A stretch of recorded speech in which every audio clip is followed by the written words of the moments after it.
It's also an important reminder that when our service personnel sign up to fight for our armed forces, that the scale of that commitment knows no bounds.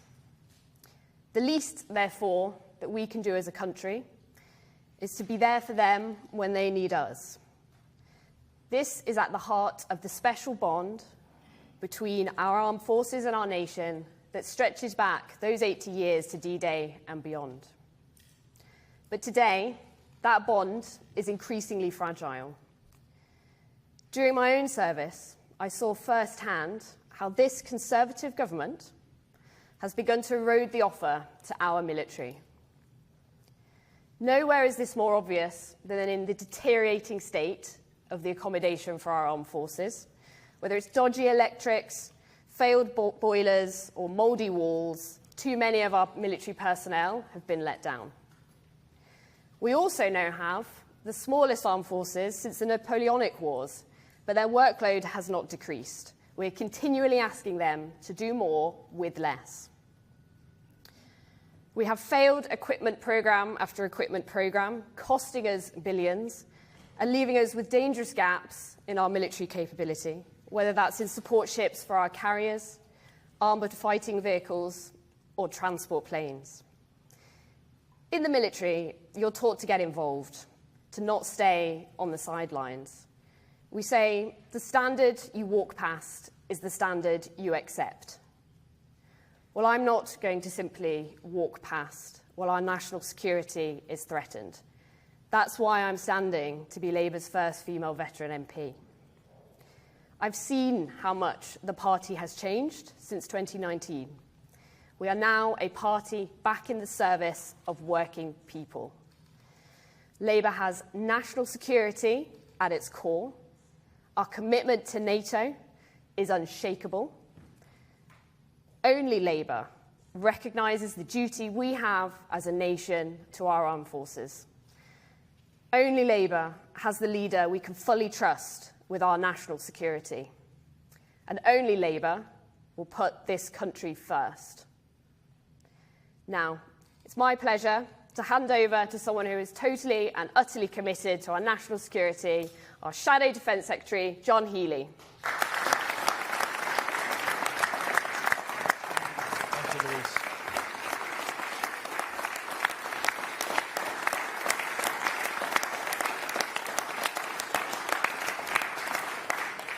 Thank you, Louise. And I have to say it's great to be back in Bury North, to be with James Frith again. We worked very closely together in Parliament before 2019, and I look forward to working with him again after the 4th of July as well. A big thank you to John Harwood and the team at the Fusilier Museum here. Thank you for hosting us, and thank you all for being here. I was talking to your curator, John, Ria Bagshaw at the back there, on the way in, and she said, you know, we've got a good track record in this museum of would-be prime ministers coming to visit. We had Margaret Thatcher, we had Tony Blair, now we got Keir Starmer. And when Keir first appointed me as Shadow Defence Secretary just over 4 years ago, he said to me, John, never again will Labour go into an election not trusted on national security. And ours is a party with deep pride and deep roots in defending this country. Throughout most of the last century, it was working men and women who served and sometimes died on the front line. It was a Labour government after the Second World War that established NATO and our independent UK nuclear deterrent. And when Keir became the first Labour leader for over 30 years to visit the Barrow shipyards a couple of months ago to see the nuclear submarines being built, he said this is the bedrock of the UK's national security and the UK's defence. It is the bedrock for the contribution we also make to defending our NATO allies. This is a changed party. The Labour Party is now the party of defence. And if you want proof of this, then it's the record number of new ex-forces parliamentary candidates standing for election on July the 4th. A total of 14 great ex-forces candidates wearing red rosettes, standing for Parliament to represent their constituencies. And I have to say, I'm honoured to be speaking here alongside 10 of those 14. They chose to serve the country in the Army, the Navy, the RAF. They choose now to serve the country in Labour, in Parliament. And what you did, most of you can't speak about. What you sacrificed, most of us cannot know, just as it is with our currently serving men and women in the forces, their families, and the veterans. And our armed forces are among the best in the world, respected throughout the world for their total professionalism. We're proud. We thank you. But this election is about change. And it is time for change. It's time for change for our armed forces. And for 14 years, the Conservatives have failed our forces. What does it say to our adversaries, when the ex-Defence Secretary, Ben Wallace, admits to me in the House of Commons that over 14 years the Conservatives have hollowed out and underfunded our forces? What does it say when they've cut the size of the British Army to the smallest since Napoleon, when they've wasted at least £15 billion on bad defence procurement, when they've missed recruitment targets every year, when morale has fallen to record lows, and when service families have to live, as Louise said, in damp, mouldy housing, and increasingly draw on universal credit and food banks to get by? This is the shameful record of the Conservatives on defence for the last 14 years. They're failing British taxpayers. They're failing British forces. And it's time for change. Britain will be better defended with Labour. We will spend 2.5% of GDP on defence to deal with the increasing threats. We will introduce a triple lock guarantee on our deterrent, so it's there for future generations. We'll fulfil our NATO obligations in full and ensure Britain is the leading European nation in NATO. We'll make our allies our strategic strength. We'll conduct a defence review to reinforce homeland protections and deter growing Russian aggression. And importantly, the men and women in our armed forces and their families will be at the heart of Labour's plans for defence. And so I now want to hand over to Keir Starmer, the leader that has changed the Labour Party, the leader that has put Labour back in the service of working people and the country, the leader with a mission to change Britain and a plan to make Britain secure at home and strong abroad. I give you Keir Starmer.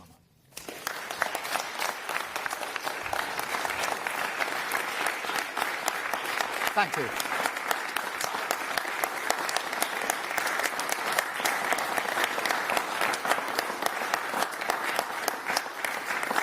Thank you. Let me start by thanking you, Louise, for your service. What a fantastic contribution you will make to Parliament as the Labour MP for North East Derbyshire. And thank you, John, for all your support and your leadership on this vital issue. Now, this week is the 80th anniversary of D-Day. So I want to start by remembering the bravery of those soldiers who sailed from the south of England to the beaches of France. Their individual courage and collective strength of our troops, whose sacrifice that day turned the tide of the Second World War, brought liberation to Europe, secured our freedom. This week and every week, we will remember them and we will honour them. Some gave their lives so we could live freely. Others returned home to build a new Britain.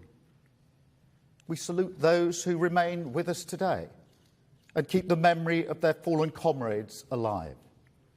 And we recognise with one voice, as a nation, that our debt can never be paid in full.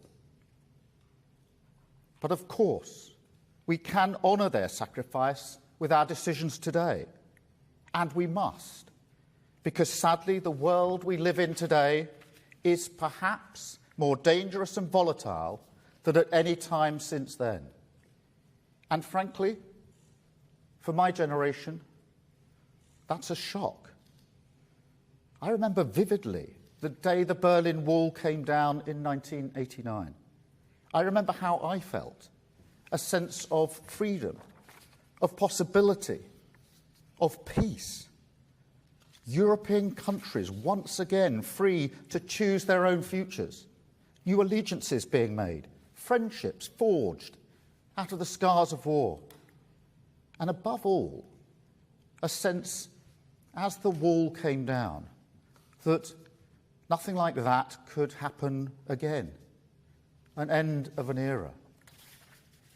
I didn't think that in my lifetime I would see Russian tanks entering a European country again, the rumble of war rolling across our continent, soldiers kissing their children goodbye, desperate families fleeing across European borders in search of safety. But in that moment, as we saw those pictures from Kyiv, I understood the post-war era is over and a new age of insecurity has begun. An era where the burden of history for people and nations will once again be heavier on our backs. National security is the most important issue of our times, something which, of course, is always true, and which for us, if we're privileged to serve our country, will become our solemn responsibility.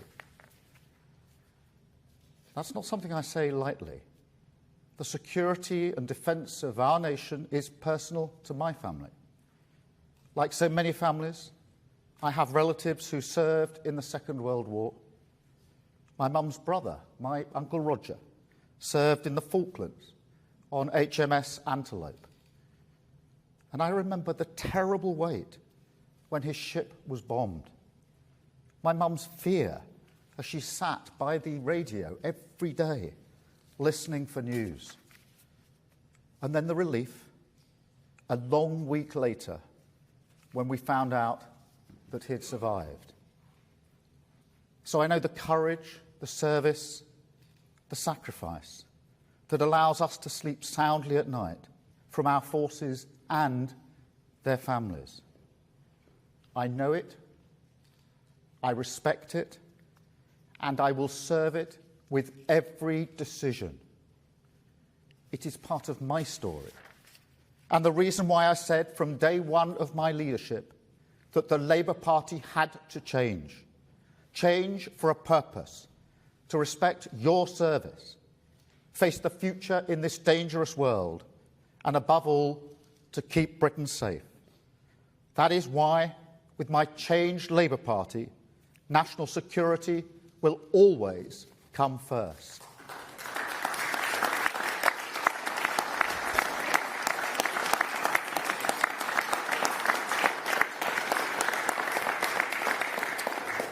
That's a message I took to Kyiv last year when I visited President Zelensky. A pledge of unwavering British support in the face of Russian tyranny. But we have to be resolute, not just in our support for Ukraine, but also in this era, at home. We must face down malign actors who try to attack and weaken our nation, and not just through traditional warfare over air, land and sea, but with hybrid threats to our energy supply, cyber security, information warfare. Now, I would prefer if politics were kept out of this issue, even at this election. Throughout the whole of this Parliament, I have deliberately not been partisan over issues of national security. Yet just before this election, the Tories questioned this Labour Party's commitment to national security. And I will not let that stand. The people of Britain need to know that their leaders will keep them safe, and we will.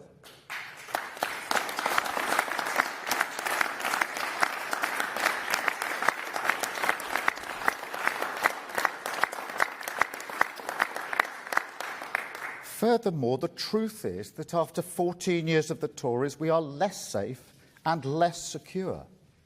Now, you don't have to take my word for it. The Tories' own former Defence Secretary says the government has failed to take defence seriously. We have the smallest army since the time of Napoleon, at a time when other countries are firmly on a war footing. And so, even as we work tirelessly for peace, we have to be fit to fight. So let me be unequivocal. This Labour Party is totally committed to the security of our nation, to our armed forces, and, importantly, to our nuclear deterrent.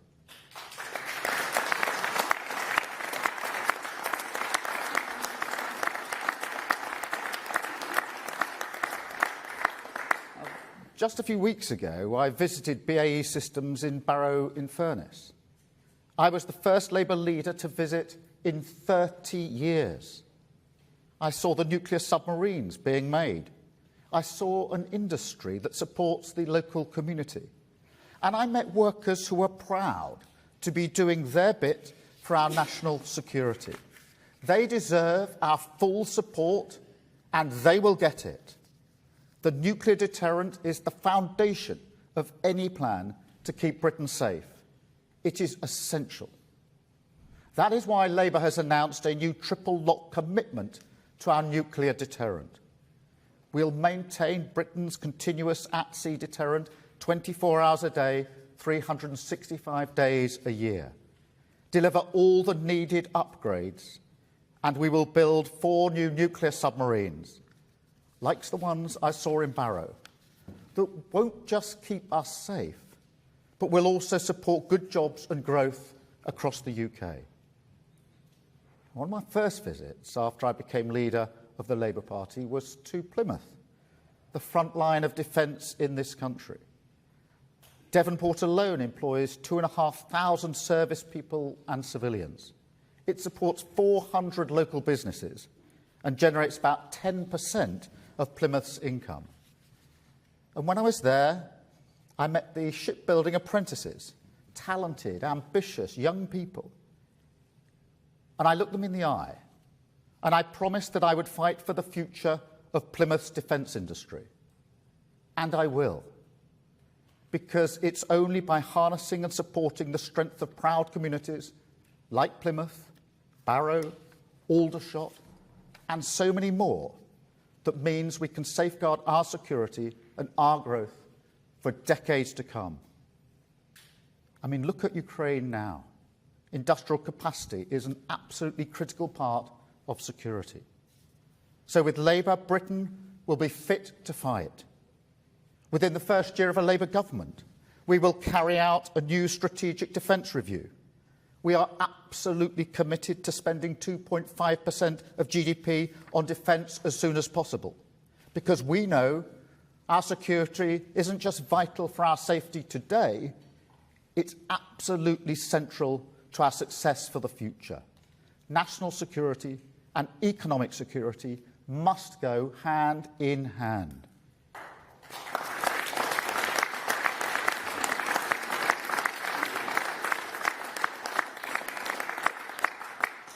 And we also know that playing our part on the world stage makes us stronger and better off at home. So make no mistake, I am absolutely committed to rebuilding relationships with our allies.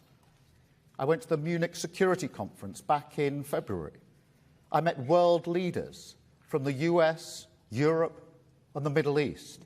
I met the Secretary General of NATO. And I pledged to each of them that with a Labour government, the UK would be a point of stability in a chaotic world, that we would always meet our international obligations, take our responsibilities seriously, be a leader on the world stage once more. Because when I spoke about D-Day at the beginning, I wasn't just talking about respect for our past. I was thinking about our future as well. Because that is the best example of what cooperation can achieve in the face of fascism and aggression. Our joint endeavour, our shared values, our common respect for freedom, democracy, liberty. That's what we're fighting for, and that fight never stops.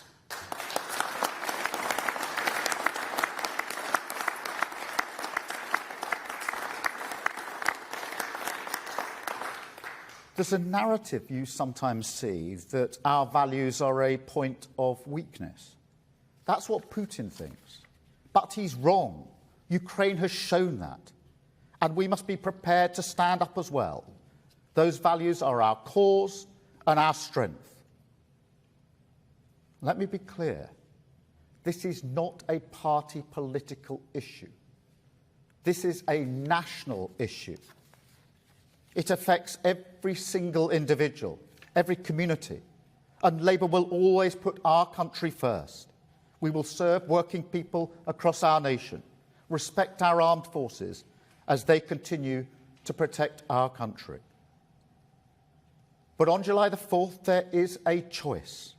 And you can choose to rebuild our country that is proud to stand shoulder to shoulder with European allies, that leads the way in standing up for our values and our freedom all around the world, and that will never shy away from doing our duty at home and abroad.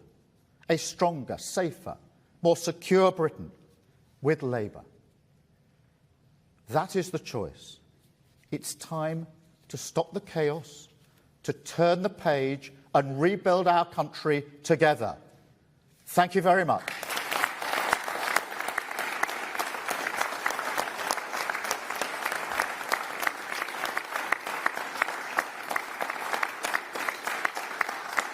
Thank you.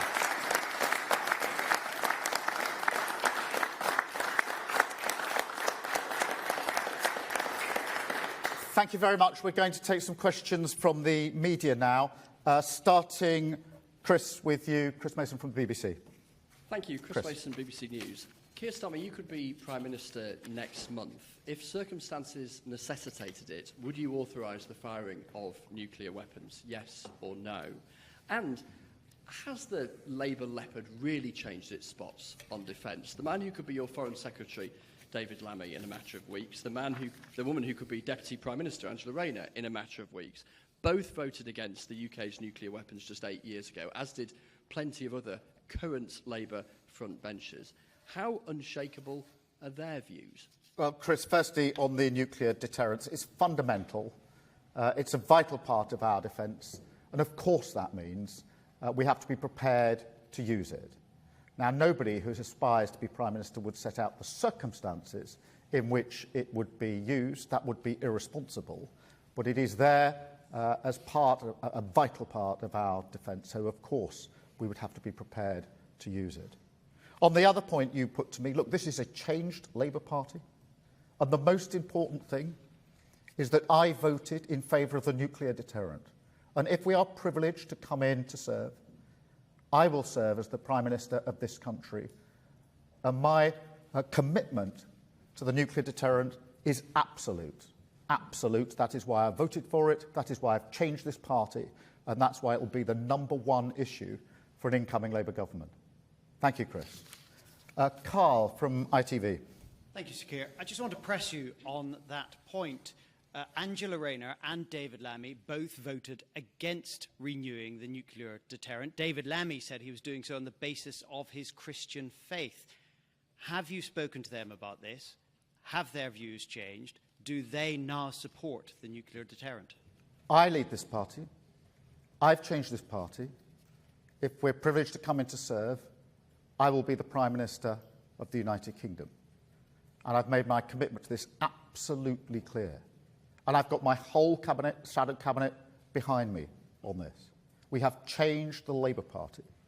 And I know full well that national security, defence of our country is the #1 issue. That is why I voted to renew the deterrent, and that's why I've been absolutely clear on this. I lead from the front. I've always led from the front, and this is an issue I feel very, very strongly about. Thank you very much, Carl. Serena from Sky. You just said in your speech that you think playing a part on the global stage is important. You want to be a leader on the world stage. So on that issue, today 100 creatives have signed a letter urging you that if you get into government, they would like to see you halt UK arms sales to Israel. And they say this would end UK's complicity in war crimes in Gaza. Now, they said it would be a symbolic a symbolic move in line with your vision on change. Now, you said you want to see a summary of the UK's legal position around this. So my question is, do you believe in a moral case for stopping arms sales, given your concerns that you've said around the horrifying scenes in Gaza? Well, the scenes in Gaza are horrifying, particularly in relation to Rafah. And that's why the #1 priority is to ensure we get a ceasefire. We've been saying that for months now. And that means a ceasefire straight away, a cessation of the hostilities. Far too many people have lost their lives. Aid is desperately needed in the region. And, of course, there are still hostages who are held and have been held for a very, very long time. So humanitarian aid needs to get in. There needs to be that ceasefire. And there needs to be the beginning of a political process that leads to a two-stage solution. With Palestinian recognition as a state as part of that process, alongside a safe and secure Israel. So that's what needs to happen. That's where we want to work with allies. And that is important to me. But throughout this conflict, I've been in contact with our allies to make sure that if we are privileged to come in to serve our country, we're in a position to pick those discussions up and work with our allies towards that ceasefire. On the question of the arms sales, it is for the government, obviously, to review the licences. They do it one by one. They have got legal advice. We've been pressing them to disclose that legal advice. And I still press them to disclose that legal advice. Obviously, if we're privileged to come into power, we'll be able to see that advice or commission our own. But look, I will just add this, that the Rafah offensive should not go ahead. And that I think our government should follow the US lead on this in relation to arms sales and review the licences to see whether any of them would be or are being used in Rafah offensive. Thank you. James from Forces News. James. Hi. Given that Labour is committing to the future of the nuclear deterrent today, Sir Keir, have you given any thought personally as to what you might write in your letter of last resort to the commander of the Royal Navy submarine who might have to fire those weapons should you be unable to communicate that order in person? Well, James, my commitment to the deterrent is absolute. As I've made clear in my votes in Parliament, as I've made clear on a number of occasions in speeches and other interventions. And as I made clear when I went to Barrow to see for myself the submarines being built, as to the circumstances in which the deterrent would be used, obviously that is a matter of high confidentiality. And as I say earlier, you wouldn't and nobody would expect someone who is serious about being Prime Minister to disclose the circumstances in which he or she might take action. Thank you so much, James. Amelia from Channel 4. You've mentioned your changed Labour Party there several times. Events around candidate selections over the past week have drawn a lot of heat. Is enraging the Labour left actually part of your campaign strategy? And specifically, how comfortable are you with the way Faiza Shaheen's case has been handled? Well, this is a changed Labour Party, and part of that change is being absolutely clear about country first, being absolutely clear about the importance of defence and security, which is what we are doing this morning. And part of it is about making sure I've got the best possible candidates to put before the country. I am delighted that what you're seeing behind me is some of our brilliant candidates who've served their country, distinguished individuals who, as Louise said, have served their country and are now not standing by but want to come and join the Labour team. We've got 14. That's a record. That is evidence of a changed Labour Party. 14. That's the highest number in recent times that we've ever had as a Labour Party. So I make no apologies for the fact that I wanted the highest possible candidates to go into this election. This is a changed Labour Party. It is a Labour Party back in the service of working people, a Labour Party that puts defence of the realm and national security as our number one issue. Thank you so much. Elaine from ITV Granada. Yes, Elaine Wilcox, ITV Granada. Conflict is going on right now in Gaza, but you didn't mention it in your speech just now. Voters here in the northwest have been abandoning you in droves over your leadership or lack of leadership on Gaza. As a former human rights lawyer, do human rights matter in Gaza? Yes, of course. And international law matters in Gaza, and accountability matters in Gaza. And you wouldn't be human if you weren't affected by the images that we've seen, the reports coming out of Gaza, the sheer number of people who've been killed, many of them women and children, and also the knowledge that the hostages are still being held. And I've met some of the families of Palestinians in Gaza who've lost family members. That's extremely moving, very powerful. I've met the families of those who've got hostages who are still being held in this conflict. And again, nobody can be but moved by their powerful testimonies. The best thing we can do for both sides, for everybody concerned, is to press for that ceasefire immediately, straight away. That has been our position for weeks and weeks and weeks and months. We will join with other countries to that end if we get the opportunity to do so. And I think there's a lot of common ground here with other people who I know are deeply concerned about the issue in Gaza, and I'm not surprised. But the first and most fundamental thing is getting that ceasefire, ensuring we can get hostages out. I shudder to think what state they will be in. To make sure we can get humanitarian aid in, desperately needed, and has been for a long time, absolute catastrophe.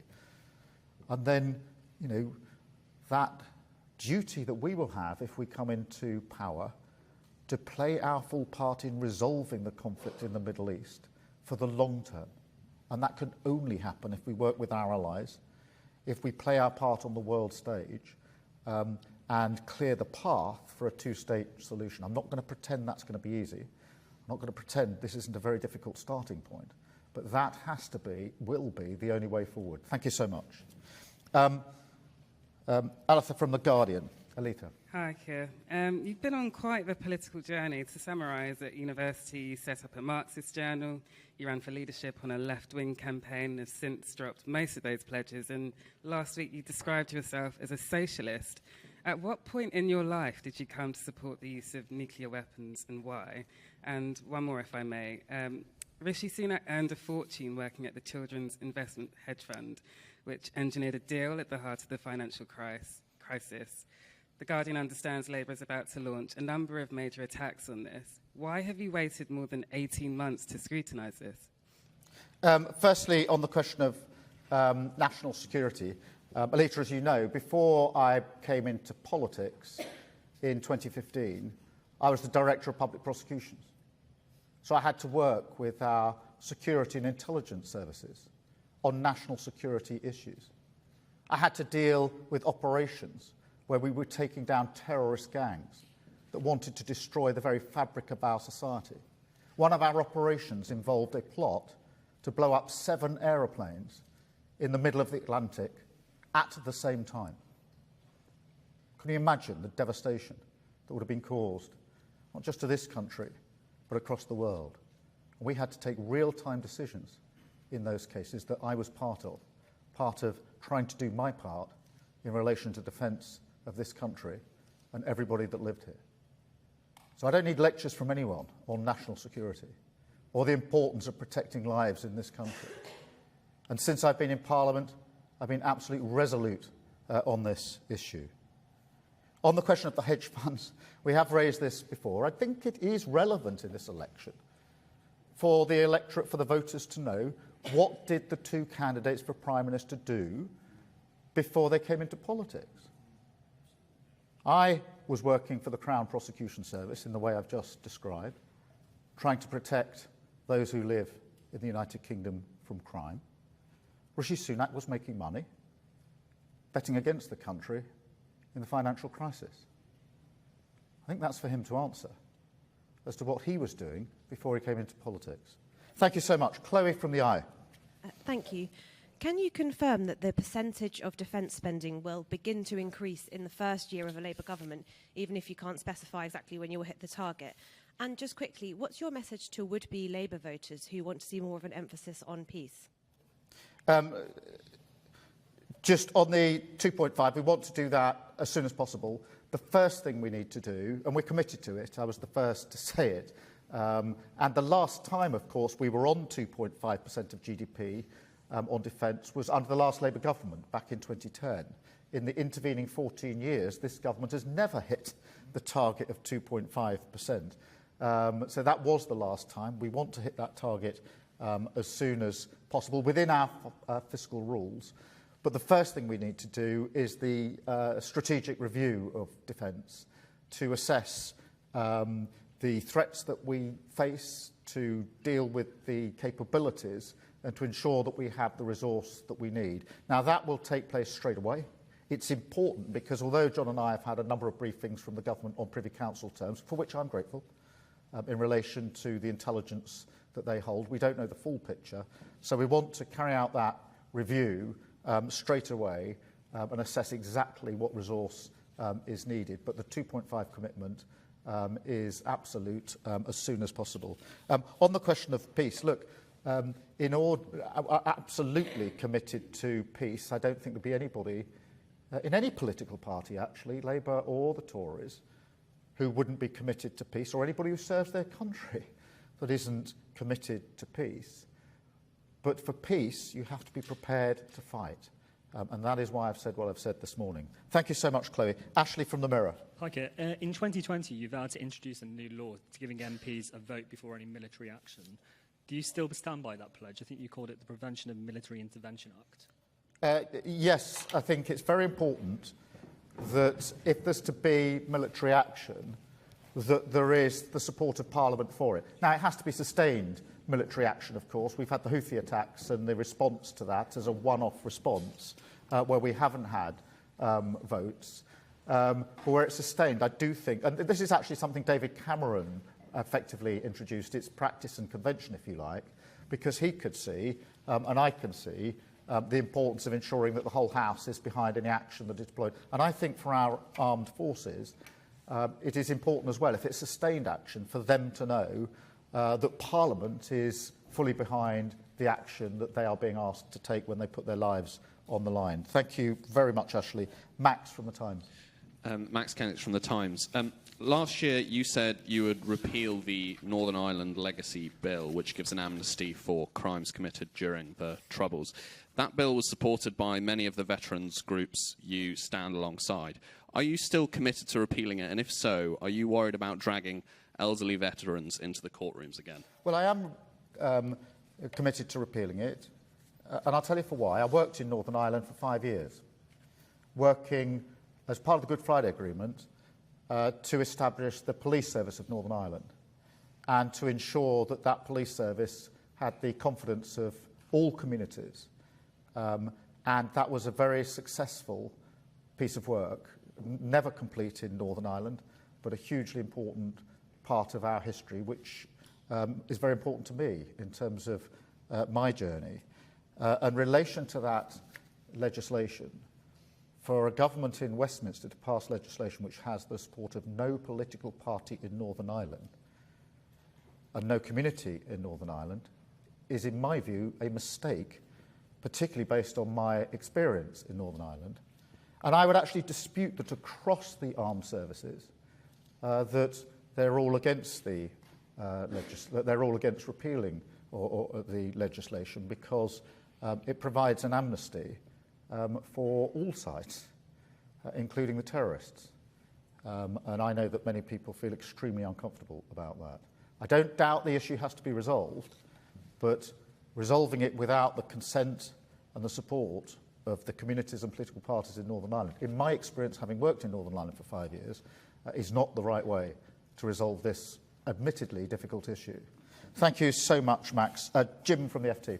Jim Pickard, Financial Times. Having a thriving domestic steel industry is a very important part of Britain's national security. The Labour Party has criticised the £500 million deal that the government has done with Tata Steel to keep Port Talbot going, because it will involve the loss of thousands of jobs in turning that site green. But you are potentially about to enter government as Prime Minister. Would you continue that deal that hasn't quite been completed, or would you rip it up and start again with the potential risk of Tata Steel walking away completely from the UK? I'm very concerned about the situation in Port Talbot. I'm very concerned about the situation in Scunthorpe, because it is very important for us that we have the capability in the United Kingdom to produce our own steel. And that is on the line in relation to what's going on in Port Talbot and in Scunthorpe. So I went to Port Talbot myself, as you would expect, to talk to the workforce there, to talk to the trade unions, to talk to the management, and to talk to the ownership, to have confidential discussions with them, because my number one issue has been to save those jobs that are there, that are at risk, and I've looked in the eyes of those that are vulnerable to losing their jobs, but also the importance of the steel industry. What I wouldn't do is what Rishi Sunak did, which is when Mark Drakeford, as First Minister of Wales, asked Rishi Sunak as Prime Minister for a phone call to discuss jointly how they could save those jobs. Rishi Sunak said, "I'm too busy." That's shocking. I went to Scunthorpe. I've spoken to the management of Scunthorpe and to the workforce at Scunthorpe. Their issue is whether they can get an electric arc furnace in quickly.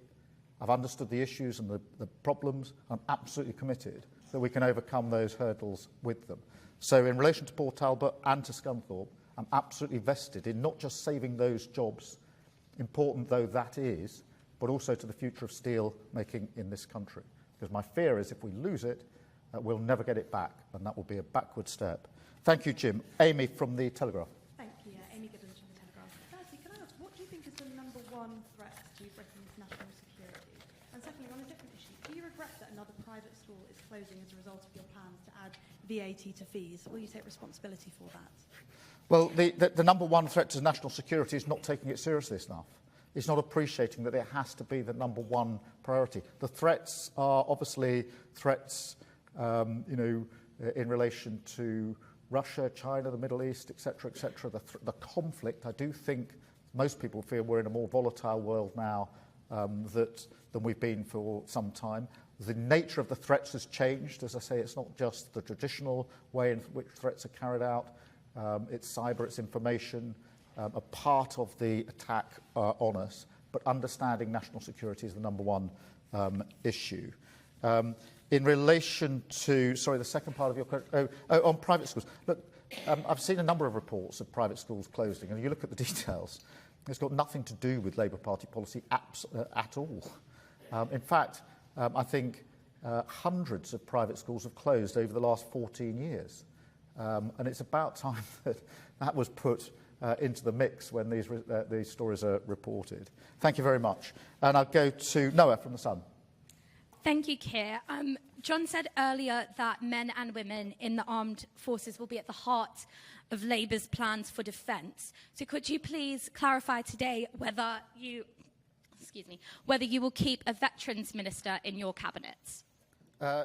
Yes, we will. I think it's very important, and so yes, we've been committed to veterans for a long time. John and I have spent a lot of time with veterans. We're very pleased to have some with us here today. Thank you. Thank you all very much. Thank you for being here. I know it's a bit hot in this room. We can now all go outside and enjoy a little bit of the fresh air. Thank you very much indeed.